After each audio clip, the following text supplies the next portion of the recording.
आज सुबह यहाँ आया हूँ और पहली दो अहम चीज़ों के ऊपर जो अर्जेंट हैं उन पे डिस्कशन हुई है।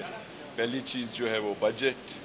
उसके लिए जो मीडियम टर्म स्ट्रेटजी पेपर होता है बजट का, जो कि बुनियाद होता है बजट बनाने के लिए, उसके ऊपर मैंने इंस्ट्रक्शंस दी हैं कि वो किस तरीके से बनाया जाए, और रेवेन्यू और एक्सपेंडिचर्स के जो आइटम्स हैं उनको फाइनलाइज किया है, और ये भी तय किया है कि ये medium term strategy paper cabinet में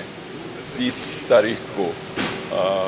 पेश किया जाए और उनकी अप्रूवल ली जाए। दूसरी चीज़ जो हमारे IMF के साथ मुज़ाकरात चल रहे हैं उनसे बात की है और उनको अपनी गवर्नमेंट की तरफ से कमिटमेंट दी है कि हम इन मुज़ाकरात को आगे ले जाना चाहते हैं, और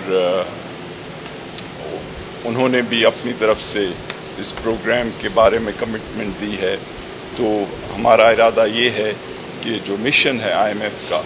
वो जल्द आए, और आज शाम मैं उनके जो डिवीज़न चीफ हैं उनसे भी बात करूंगा, और इंशाल्लाह इस प्रोसेस को हम एक्सेलरेट करके कंप्लीट करना चाहते हैं पाकिस्तान के इंटरेस्ट में।